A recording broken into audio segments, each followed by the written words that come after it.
Radio Publique Africaine.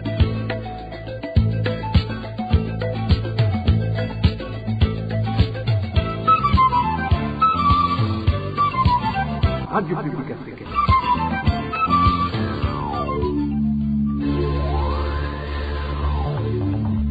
Ni umwanya w'amakuru mu Kirundi. Mukaba muyashyikirizwa na Marie-Ange Irakoze. Mwiriwe cyangwa mwaramutse inshuti namwe banywanyi b'iradiyo RPA ijwi ry'abanyagihugu, amakuru mu Kirundi yo kuri uyu wa kabiri igenekerezo rya 29 Ntwarante umwaka wa 2022 agizwe n'izi ngingo nkuru.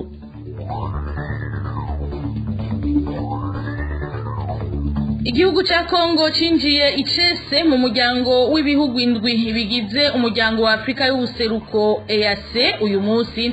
Ico gihugu kikaba citeze kuhungukira ibitari bike.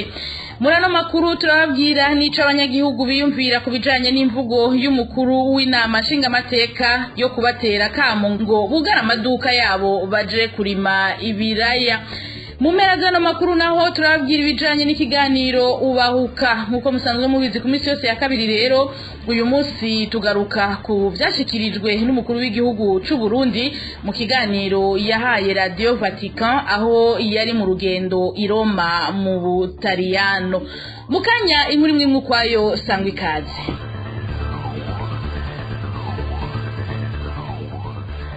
Nongenda baramutse ndabahe nikaze mu nkundira amakuru tuyahere mu gisata c'umutekano. Umunywanyi w'umugambwe FNL irongowe na Jacques Bigirimana yaratowe ikiziga kuri uyu wa mbere muri komine Gisuru iri mu ntara ya Ruyigi. Amakuru dukura muri ako gace amenyesha ko uyo muhisi yatowe yamaze guhimbagurwa ibihimba bimwe bimwe vy'umubiri. Iyi nkuru tuyibaze Ines Gakiza. Uwo yarayatowe ari kiziga azwi ku izina rya Mudende Leonidas, akaba yarasanzwe yigisha ku ishure ryisumbuye rya Nyabigozi muri komine Gisuru y'intara ya Ruyigi. Amakuru dukuraho muri iyo komine amenyesha ko uwo mugabo yaranasanzwe arongoye umugambwe FNL wa Jacques Bigirimana aho muri komine Gisuru. Ayo makuru nyene avuga ko ikiziga ca Leonidas Mudende catowe ku ruzi Rumpungwe kitagira ururimi be n'ibihimba vy'irondoka. Uyu munyagihugu aravyigana. Abarimyi barima ku nkengera z'uruzi Rumpungwe nibo bamubonye ariko arareremba, bakabihutira gutangariza administration communale, bakabakorana n'igipolisi baragenda kuraba ingene bomukurayo. Mbere yo kwicwa yoba yabanje kubohwa cane, barasanze ko rero ibikomere ku maboko. Ikiziga bamaze kugitora ngo basanze bamuhimbuye ururimi, ngo bongera bamuhimbura igihimba c'irondoka. Isoko ryacu aho muri komine Gisuru rimenyesha ko urupfu rwa Leonidas Mudende kuba rufitanye isano n'icuka kibi catewe n'imishamirano yabaye ku munsi wa gatatu heze hagati y'uwo muhisi be na bamwe mu mbonera kure zaho. Yaterefonywe ngo n'abantu umunsi wa gatatu uheze mw'ijoro mu masaha yine baca aragenda. Umwana wiwe w'umuhungu ngo yaragombye kumuherekeza, baragera ahantu camubwira ngo niwisubire inyuma ngo nta na kimwe. Vyumvikana abo bantu rero baciye ku nimero y'umuntu w'umugenzi wiwe. Kuva ico gihe umugore wiwe n'abana bararindiriye ko ataha barabura, ku kazi naho nyene bararindiriye ko atonda barabura. Nizo mbonera kure boba barashwanye gushika ubu kweri sindamenya neza mbonera kuri zarizo n'amazina yazo. Isoko rya RPA muri komine Gisuru rimenyesha ko amatohoza amaze gutangura kugira hamenyekane abagandaguye uwo munyagihugu. Ines Gakiza urakenuye. Dutandukire igisata c'intwaro. Imigambi myiza y'iterambere ry'abanyagihugu yarigamije kubaronsa umuyaga nkuba n'amazi bikwiye ishobora kutaranguka neza bivanye n'utunenge twibonekeza mu itangwa ry'amasoko ya Regideso. Ababikurikiranira hafi bakabona ko iyo migambi ishobora kugwa mu mporero hamwe atacohinduka. Ido nido na Eloge Divin Remesha. Umugambi wa mbere wo kurangura hifashishijwe ibikoresho bizogugwa mu masoko ya leta rikatangwa mu ishiramwe Regideso no kwagura umuhora utanga umuyaga nkuba mu gisagara ca Bujumbura, gushiraho umuhora ushira umuyaga nkuba ku migwa mikuru y'amakomine 28 yo mu ntara hagati adafise umuyaga nkuba, hamwe no gukomeza imihora imwe imwe nk'ishikana umuyaga nkuba mu mazu y'abantu. Uyundi mugambi nawo no gusanura hamwe no gushiraho inyubakwa zigezweho zibika umuyaga nkuba mu gisagara ca Bujumbura nk'uko tubisanga mu rwandiko rusigura kunguko kari mwigurwa ry'ibikoresho biciye mu masoko bidaciye mu baranzi aharugwa ku miliyaridi 50 z'amarundi. Ubushikiranganji bw'amasoko ntanganguvu busigura ko iyo migambi ibiri ikeneye ibikoresho bitari bike vyo yituma iranguka neza, ari nako bushimangira buvuga ko iciyumviro catangiwe mu mwiherero w'umukuru w'igihugu n'abagize leta muri 2021 cerekanye neza ko ari hamwe iryo shirahamwe ryoza ririgurira ibikoresho rikeneye ibikorwa bitosubira guteba hambavu yuko atanuruhombo gosubira kuhaba. Ubwo bushikiranganji bwasigura kandi ko mu gihe Regideso yokwemererwa kuzirigurira ibikoresho hari imikenyuro izoheza igashiraho ikayishitsa kwihangiro ryayo, gutya abakiriya bayo bakiyongera, abari bahasanzwe nabo bagatunganirizwa neza. Aho ubuyobozi bukuru bwa Regideso buvuga ko vyotuma ibiciro vyayo bigabanuka, abakeneye kurahura umuyaga nkuba no gukwega amazi bagashobora kubikorerwa kw'ideni. Ivyo byose rero ubushikiranganji bw'amasoko ntanganguvu bukaba bwasigura ko bizoheza bikaduza ubutunzi bw'igihugu muri rusangi hamwe n'ubw'abanyagihugu. Abakurikiranira hafi amanyanga agenda yibonekeza mu itango ry'amasoko ya Regideso bakaba ariko bafise impungenge ko iyo migambi ivugwa n'ubuyobozi bukuru bwa Regideso ishobora kurangurwa nabi, ibishobora kuzonatera uruhombo runini ku gihugu no kw'iryo shirahamwe. Mu gihe abategetsi bose bemeza ivy'itangwa ry'ayo masoko ya Regideso arangwamwo utunenge bitwaza ivyavugiwe mu mwiherero w'umukuru w'igihugu, FPR yasubiriye kurondera Eveline Butoyi, umuvugizi w'umukuru w'igihugu, ngo twumve ico bivuga ko ariko n'ubu ntiyatwitavye.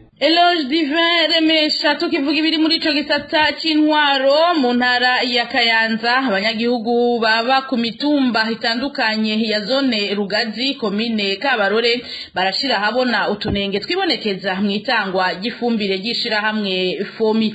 Abo banyagihugu bagiriza bamwe mu bajejwe intwaro hamwe n'abarongoye umugambwe uri ku butegetsi kuba bari inyuma y'iryo tangwa nabi iry'umwavu. Iyi nkuru twateguriwe na Emmanuel Niyungeko. Umwavu uza ku rugero ruto cane, nako gateka kagize n'ikaza iyo koperative niyo baca babanza bagaha, ariko umuntu umwe ukwiwe ntivyoroha kuhitawonka. Ububiko bw'ifumbire bw'ishirahamwe FOMI buri ku mutumba Tondero muri zone Rugazi muri komine Kabarore intara ya Kayanza. Kuri uyu wa mbere imifuka 400 y'umwavu w'ikizungu niyo yashikanywe aho muri ubwo bubiko busanzwe buri mu minwe ya koperative Amahoro. Ariko rero abanyagihugu bo muri iyo zone bavuga ko itangwa ry'iyo fumbire ryaranzwe n'amahinyo. Koperative Amahoro niyo yatsindiye isoko ryo gutanga iyo ngeri ivuye muri FOMI. Ingeri ashobora kuza imodoka nka zitatu canke zine ukabura n'agafuko kamwe, ushaka ukeneye udufuko 3 canke 5 akibigenda gute. Umuntu wese yitana umukuru w'umutumba nihabari abakuru mu mbonerakure niho bahabaye,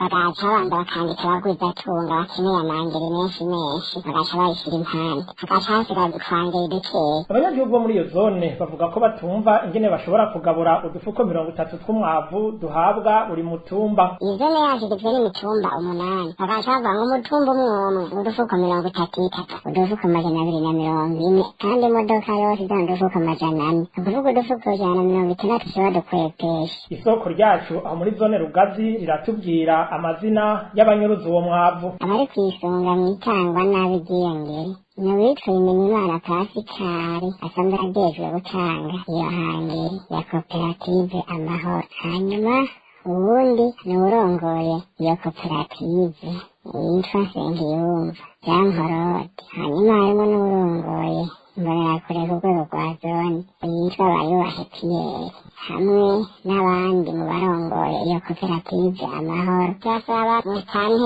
wa komine Kabarore avyirukemo ibi bintu, akajagari kari mu Rugazi kuko nyene turonka ingeri gahagarara. Mu ruganda rwa radio RPA twagerageje kurondera Berikimase Nsaguye mutanteri wa komine Kabarore kugira ngo twumve ico bivugako, ariko telefone yiwe yahamagara hakabura uwitaba. Emmanuel Niyungeko urakenuye mukanya amakuru arabandanya. Agafata ingingo mu bikorwa rusangi wenyene yikoreye akubaka ibiro vy'ubushikiranganje bigeretse inshuro 3. Yaravyubaka agakoresheje ifaranga na rimwe ryo muri leta, arakorana n'abagenzi araterereza wenyene aravyitunirako gushika hafise ibiro vy'ubushikiranganje bimeze neza cyane vyubatswe, hanyuma yarabigabiye leta. naje ndamaramaye nk'userukira igihugu kubona imiliyaridi 54 zisohoka ukarondera iyo zagiye ukazibura nakamaramaza ubwa mbere womenya ayo mahera ntazoyahera tuyaheba bategeza ko yari umugambi utegereza gukorwa kandi abahera yacategeza kugaruka ubu giranje fata ingingo umushikiranganji turi kumwe ndagusavye mu ndwi zibiri mbe mbona abantu bose bari muri ivyo nkuko nari mejeje kubibabwira mu ngingo nkuru imvugo y'umukuru w'inama nshingamateka ngo iratangaje kandi irateye amakenga bivugwa n'abanyagihugu baganiriye na FPA inyuma yaho Gerard Ndabirabe abatereye akamo ko kugara amaduka yabo ngo baje kurima ibiraya abo banyagihugu bamenyesha ko ayo majambo agaragaza ko abari mu mugambwe uri ku butegetsi bashaka kwihariza urudandazwa kurikira umwe muri abo banyagihugu baganiriye na RPA. Imvugo ya Daniel Gerard Ndabirabe ni imvugo imaramaje, ni imvugo yerekana yuko ari mu kibanza atari iciwe, akaba yagiye kucicaramwo atazi icyo agiye gukora, kuko uravye amajambo avuga ubwa mbere yoyo agomba kwerekana yuko ari umuntu ariko areka abanyagihugu ibyo bokora byobazanira umwimbu ahubwo ingene ibyo bakora bo biheba ariko mu kwereka abantu ngene bora umwimbu Gerard Ndabirabe biravye afise ubugubugu bijanye n'ingene ubutunzi bw'igihugu bigenda ingene bitunganijwe ingene umwimbu wabugwiza nimba yumva ico arico umwimbu aha dutanze akarorero ahavuga yuko umuntu aja Dubai kurangura amapine adandaza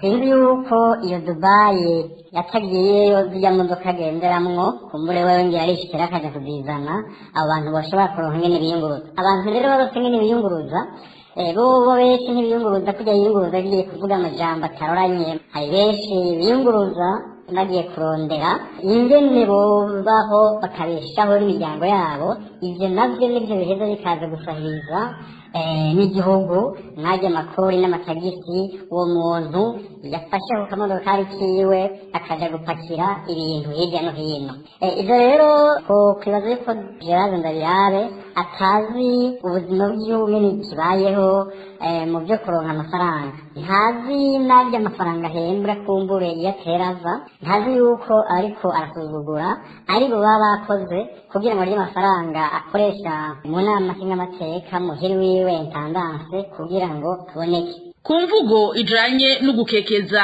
abacuruza amaradiyo kandi batayavugiramwo ngo vyerekana ko Gerard Ndabirabe atifuza ko abanyagihugu bumva amabi umugambwe uri ku butegetsi CNDD-FDD udahengeshanya gukora kurikira n'ubunyene uwo munyagihugu yaganiriye na RPA.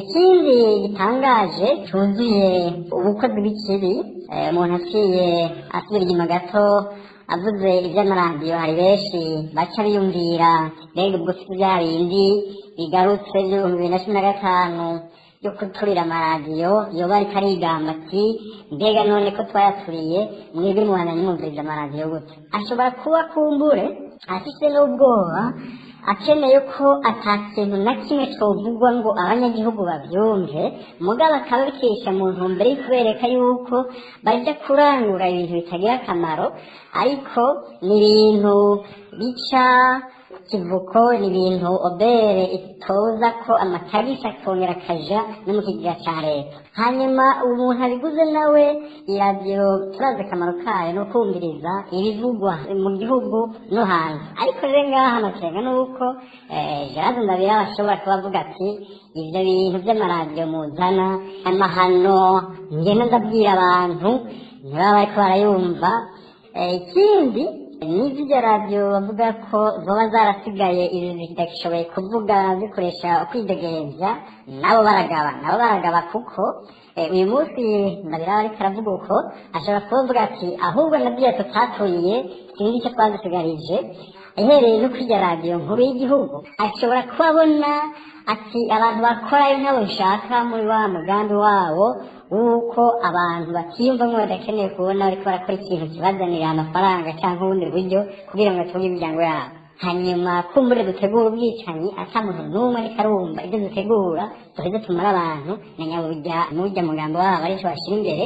Icya kabiri ni uko n'imvugo yiwe tuzugura cyane aba bantu akavuga yuko kurangura ikambambiri ata kintu bimaze.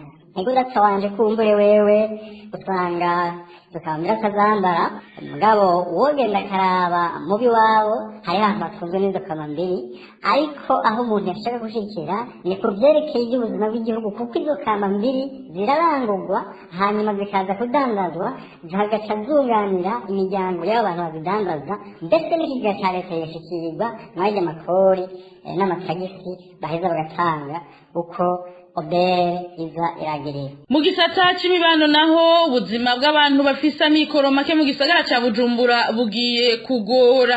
Ibintu byose vyabaye ndanse inyuma yaho ivyuma bimwe bimwe vyahora bifasha abantu kwiyunguruza no kunguruza ibintu hari ibibanza bimwe bimwe bitacemerewe kugeramwo. Bamwe mu banyagihugu baba mu makartier amwe atakigeramwo ivyo vyuma baganiriye na RPA uri abari basanzwe biyunguruza bakoresheje ivyo vyuma urababikoresha mu kunguruza ibintu bose bavuga ko bari mu mwiheburo kandi ko batakigira ayo bacira nayo bamira. Tubakurikire. Umufuko w'amakara kugira uronke umuntu awukuraho ugurira utwara muhiwa ubufata taxi ushidemo amakara kugira ngo ni 10,000. Mu minsi yahera twahora dukurondera umuntu w'ikinga ashyira ku ikinga agatwara. Ubu ni ngorane amakara yaraduze abantu bahora bayamanukana n'amakinga ntibaboneka. Amatara ubuye bayahora adanywa n'amakinga na n'ubu nta kinga riza hariho amamoto yahora yadepoza mu makaritiye ubu nta moto ikinjirayo kuvuga ibiciro by'amata byaraduze bimwe biteye ubwoba kubabarira bakubwira ngo deplacement kugira ashike ngaha mu gisagara n'ingorane nabo bakabota imiduga. Ubu abanyeshuri mu kuja kw'ishuri n'ikibazo abanyeshuri baracererwa kw'ishuri uri mu gutaha bagashika batevye hari abasubirayo uwo mwanya wo gusubirayo ntubukibonetse. Ubu hageze aho abana bamwe bamwe bataje saa sita badataha bashobora kuguma kw'ishuri barindirirayo uko basubirayo hamwe bagatahira rimwe na rimwe. Kozi ba leta babona muri komisiyo yose ategerezwa gucererwa nta mukozi wa leta ashobora kuza arafata taxi ya misi yose ayifata dona mu gatondo ayifata ataha saa sita ayifata ataha ku mugoroba ntibikunda. Kiragiwe cyoco n'abantu hariho umuntu atarashobora gufata nk'akarorero minsi yose deplacement yiwe yari agakinga. Ubu none bigenda gute kubera bivanye n'uburyo bw'iwe afise. Mu gisagara ca Bujumbura ibintu byose birazimvye urabubaka bahora baja kugura materiel zo kubaka bakoresheje amakinga ubu ni mpaka bakota imiduga. Ubuzima bwabaye ndanse ngaha mu gisagara ca Bujumbura. Kubijanye n'iyo ngingo yo guhagarika ivyuma gukorera mu gisagara ca Bujumbura wahoze ari umushinga amateka mu ntara ya Bubanza avuga ko bibabaje kubona hari abashikiranganje muri leta bafata ingingo zikandamiza abanyagihugu hanyuma abashinga amateka n'umukuru w'igihugu bwiwe bakigira basinda bibazwa kandi ibibanza barimwo babishizwemwo n'abanyagihugu. Fabien Banchijanino akaba yeriko agira ico ashikirije ku nkurikizi ziriko ziribonekeza ku ngingo y'umushikiranganje w'intwaro hagati mu gihugu Gervais Ndirakobuca yo kwirukana amapikipiki n'amakinga mu gisagara ca Bujumbura.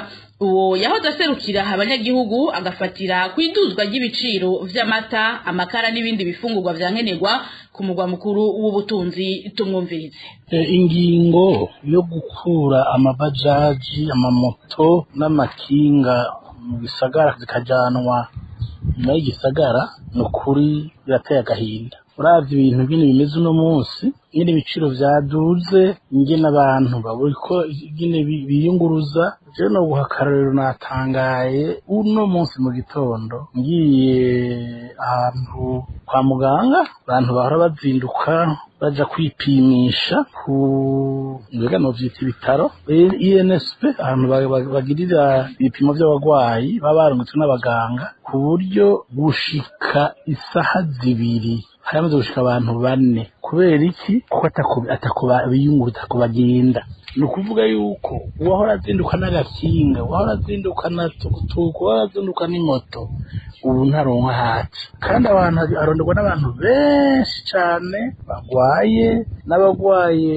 mbere bari no mu bitaro bagatuma kudagurisha ibintu ibipimo ubu rero ushobona ko by'ukuri irya ngingo yafashwe itiyumviriweko ntiyumviriwe ko na gatoyi kuko ngene ibintu bimeze uno munsi mu gisagara birateye agahinda abana kujya ku ishuri ikibazo umurwayi kujya kwa muganga ingorane n'izo bisi wumva n'uworonse n'ayo mafaranga ntizibakwira turetse iby'amagara n'abafite izindi ngorane mu byerekeye ubutunzi birashujima abantu benshi cyane kuko duharura abantu barenga 100,000 bari batunzwe n'abarya abantu nibo babeshaho imiryango yabo n'amakomine akaronka amafaranga n'imiryango yabo yasigaye ruguru ariko byose byahagaze ni ingorane nini cyane ku buryo uwo mengo n'iyindi forume y'amacakubiri yadutse Bujumbura ni ukuvuga amacakubiri y'abifise n'abatifise ntiwo kwibaza ko hari umuntu yo yarigeze kubaho nayo mu buryo bubayabaye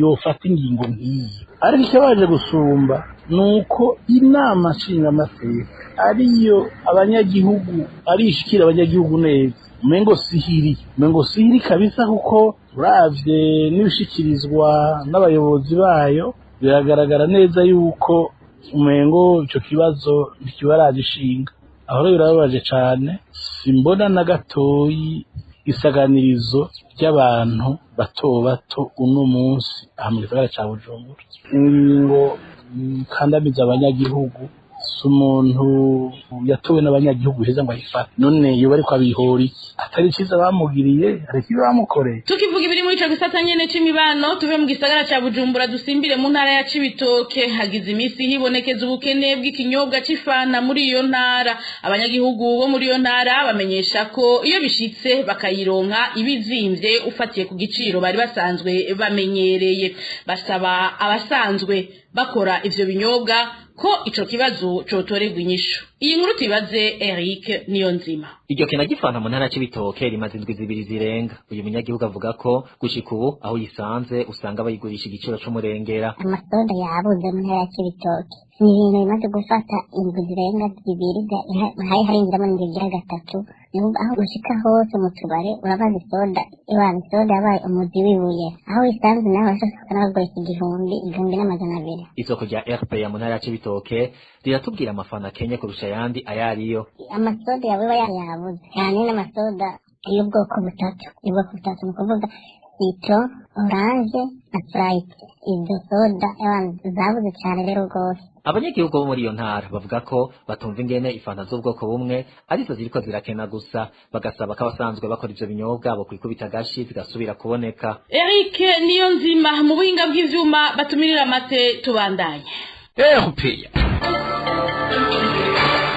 ibivugwa mu gisata c'imigenderanire nk'uko nayimeje kubabwira mu ngingo nkuru Republika ya Demokarasi ya Kongo yinjiye icese mu muryango wa Afrika y'ubuseruko uno munsi ico gihugu ngo citeze vyinshi muri uwo muryango ubu ugizwe n'ibihugu indwi Emile Nibasumba Republika ya Demokarasi ya Kongo ibaye igihugu kigira ndwi cinjiye mu muryango wa Afrika y'ubuseruko inyuma ya Kenya, Uganda, Uganda, Tanzania, Uburundi na Sudani y'Epfo mu nama idasanzwe y'abakuru b'ibihugu b'uwo muryango yabaye hakoresheje ubuhinga ngurukana bumenyi bita video conference kuri uwa kabiri bose bahaye ikaze igihugu ca Kongo mu muryango urongoye Republika ya Demokarasi ya Kongo yari yatumiwe muri iyo nama iruhande y'ibiciro byo gutumatumanako hagati y'abanyagihugu ba Kongo nabo mu bihugu bibanyi bizogabanuka hamwe n'uruja n'uruza rw'abadandaza ruzokwiyongera Felix Tshisekedi yadondaguye n'ibindi igihugu ciwe kizohungukira la réduction d'État amatagisi azogabanuka ku bidandazwa tuzokwakirira ku bivuko bya Mombasa muri Kenya na Dar es Salaam muri Tanzania tuzokungukira kandi mu masezerano yo gucungerera hamwe umutekano mu karere no kurwanya imigwi yitwaje ibirwanisho yaba iyo mu gihugu canke ivuye hanze hamwe n'iterabwoba mu buseruko kubw'umukuru w'igihugu Felix Tshisekedi igihugu ciwe naco nyene kizanye intererano ikomeye mu muryango l'élargissement du marché par l'addition d'une isoko izokwaguka kuko hazokwiyongera abanyagihugu ba Kongo bangana miliyoni 90. Ubuhinga mu by'ubutunzi buzokwiyongera kandi abazana imitahe mu karere ka Afrika y'ubuseruko bazogwira kubera Repubulika ya Demokarasi ya Kongo ifise ubutare bwinshi. Kubw'urongoye Repubulika ya Demokarasi ya Kongo Felix Tshisekedi ukwinjira icese kw'igihugu ciwe mu muryango bizofasha kugabanya injyane hagati y'ibihugu by'akarere kandi ngo bizofasha mu biganiro hagati y'ibihugu kubijanye n'inyungu rusangi. Felix Tshisekedi yasavye abandi bakuru b'ibihugu by'akarere ka Afrika y'ubuseruko ko hoshingwa igisata kizoba gifise icicaro Kinshasa kizoraba gusa ibijanye n'ibidukikije, amasoko ntanganguvu, ubutare n'agataka. Emile Nibasumba urakenuye. Aya makuru yacu tuyahereze ku kiganiro ubahuka. Mu kiganiro ubahuka cyo kuruno wa kabiri tugaruka ku vyashikirijwe n'umukuru w'igihugu cy'u Burundi mu kiganiro yahaye Radio Vatican aho yari mu rugendo i Roma mu Butaliyano. Ahanini akaba yashikirije ko uretse ubukene buhanze abarundi atandyane za politike zikiri mu Burundi. Ikiganiro ubahuka mugishikirizwa na Josiane Muzaneza.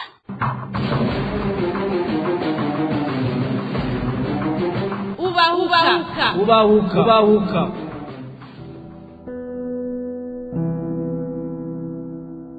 Mu mpera z'indwi iheze umukuru w'igihugu cy'u Burundi yarafashe urugendo rw'amushikanye Roma kwa Papa mu gihugu cy'u Butaliyano aho yahaye ikiganiro Radio Vaticano. Muri ico kiganiro President Evariste Ndayishimiye yashikirije ko atandyane za politike zikiri mu gihugu niyabona ko abarundi bahanzwe n'ubukene. Mbega nk'uko yabivuze indyane za politike zatanguye mu mwaka wa 2015 zoba zaraheze mu Burundi. Hari ibyo babigaragaza ko mu Burundi habonetse amahoro. Ibi ni bimwe mu bibazo tuza gucijyanye n'ino muri kino kiganiro. Abatumire bacu akaba ari Federico Bamvuga Inyumvira arongoye urunani C4 Arusha, akongera akaba yanahoze ari cegera c'umukuru w'igihugu, Gerard Birantamije umuhinga yanonosoye ibijanye na politike, hamwe na Innocent Muhozi umumenyesha makuru akongera akaba arongoye televiziyo Renaissance. Kuri mikro muri kumwe na Josiane Muzaneza. Kaze.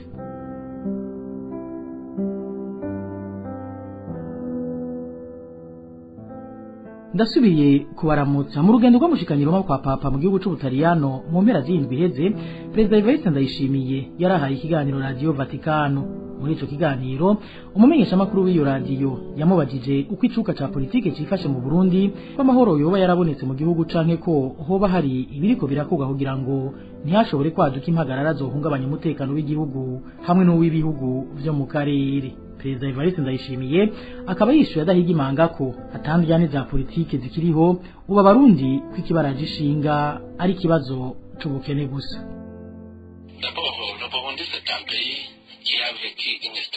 Ubwa mbere Uburundi n'igihugu cyaciye muri kahise kababaje cyane, karanzwe n'ubwicanyi butandukanye hamwe n'indyane. Ibyo byararuhije abarundi gushika mu mwaka w'ibihumbi 2000. Kuva mu 2005 twaratanguye kubaka igihugu cyacu.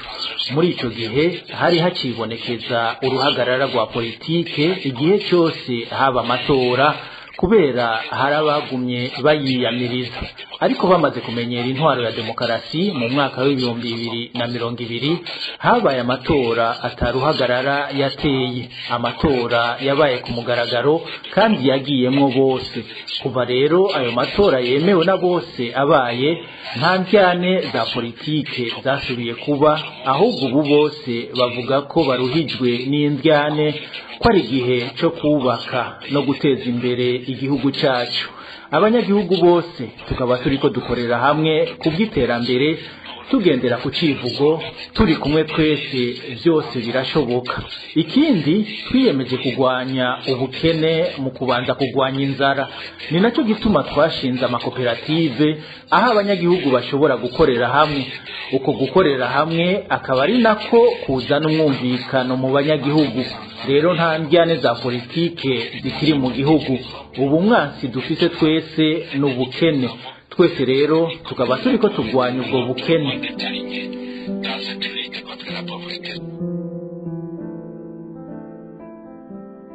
Iryo jambo ry'umukuru w'igihugu mbega ryoba rifise ifatiro. Gerard Birantamije umuhinga yanonosoye ibijanye na politike aradusigurira ryari bashobora kuvuga ko mu gihugu hari injyane za politike. Notanga inyishu mu migwi ibiri. Ubwa mbere ni uko mu kuvuga ko hari injyane za politike bivana n'igihugu hamwe n'ingene intwaro zitunganijwe muri ico gihugu. Rero mu bihugu biri mu byo twita intwaro rusangi canke demokrasi birafise injyane vyisangije, novuga nk'igihe hari abaserukira abandi batabaserukira koko, igihe atakanovera canke inguvu nshasha mu banyapolitike zihari izo bita mu gifaransa renouvellement de la classe politique professionnalisée n'ibindi byinshi. Cya kabiri nuko mu bihugu navyo bitagiramwo demokrasi, bitagiramwo intwaro rusangi, ivyo bituba ko ari intwaro z'umukazo canke zisa n'iz'umukazo. Muri ivyo bihugu injyane zifise yindi sura kuko zigaragarira hanini mu kubaho kw'imigwi igwanya leta biciye mu bya politike canke biciye mu by'inguvu, bikagaragarira mu kugena abari ku butegetsi bashiraho imvugo ijyanisha abanyagihugu mu kubacamwo imigwi bafatiye ku migambwe, bafatiye ku moko, bafatiye ku madini, bafatiye no ku bitsina n'ibindi byinshi bishobora kuhaba. Yihweje uko intwari itunganijwe mu Burundi, uwo muhinga mu bijanye na politike aremeza ko hakiri injyane mu gihugu. Aha abivuga afatiye ku migwi y'abarundi yamaze gufata ibigwanisho kugira ngo bagwanye ubutegetsi, nka kamwe mu turorero twerekana ko atamahoro aragaruka mu Burundi. Je novuga nteko zirahari, ariko mu Burundi rero icyo vyisangije nuko izo njyane umuntu azibonera mu bijanye n'intwaro, aho umugambwe uri ku butegetsi usanga utakira neza, wumve ko abandi bantu bari muri politike bafite uruhara mu iterambere ry'igihugu, mu itunganywa ry'igihugu. Icya kabiri novuga nabyo mu Burundi biriko biraba, hariho ukugene ubu ibibazo byose usanga babicishije ku bijanye n'ubwoko. Ibyo ni ibintu ubonera mu mvugo zeruye cyangwa zifobetse. Icya gatatu nuko injyane za politike nazo umuntu azibonera mu kungene barongoye abandi bariko bashiraho icyo nokwita injyane zijanye ku bafise n'abadafise. Ni ukuvuga bari ku butegetsi bobo barafise aho bakura, bafise aho basoroma, ugasanga barabujije abandi banyagihugu ushobora kuronka nabaho basoroma ishobora kubabeshaho. Ivyo umuntu yotanga nk'uburoro butari buke nk'ibiheruka bariko kubuza yuko bafise amatagisi moto, amatagisi vero, amatukutuku badashobora kubandanya bisumwa mu gisagara, bamwe mbere bapata umuduge canke muzibike. Cya kane cerekana yuko hari injyane, hari imigwi yafashe intumbero yo kurwanya iyi leta ihari, abo bakayigwanya rero mu gukoresha inguvu, kuko bavuga bati izi ni inzira zose zaramaze gusendwa. Aho umuntu bavuga nk'umugwi witwa Rebetabara, harya imigwi yitwa FPB twahoze twumva, n'iyindi umuntu abona mu mpapuro.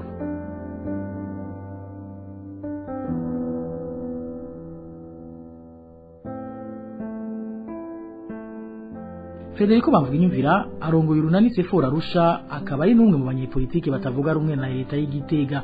Nawe avuga ko atahinjyane za politike zagiye, agasigura ko ku ruhande rumwe ivyo President Ndayishimiye abishikiriza mu ntumbero yo kugira icakuye ku basanzwe bafasha Burundi, ku rundi ruhande naho umukuru w'igihugu abivuga kuko azi neza ko atawubahuka kumuvuguruza mu Burundi, kubera ko yaba abanyagihugu muri rusangi canke amashirahamwe adaharanira ivyicaro vya politike atanumwe agifite ijambo mu gihugu. Iyo umukuru w'igihugu avuze ati nta njyane za politike zikiri mu gihugu, nukumva ivyo ariko aravuga, nukumva n'ababibwira, abibwira bande, abibwira abantu ariko ararondera ko ibi na biriya, yakibaza ko bomufasha kumwumva, kuko bavuga bati ingone za politike zikihari byo tugora kugufasha, ati ko wumva zaheze ni byiza. Mugabije aho yihendera nuko abo bantu abibwira nabo bazi abo banyepolitike abatavuga rumwe nawe iyo bari ibyo barimwo. Icyo ne cyambere. Cya kabiri nuko ahaherukira ino mu gihugu cy'Ububirigi yarabonye ko hari abarundi bagiye kumuraba n'abandi bagiye kugira imyerekano. None abagiye kugira imyerekano n'abagiye kumuraba ubona badasa n'abangana. None niko batibaza ati hari icyo cya politike, akugenda abwira abantu ati nta ngorane zihari.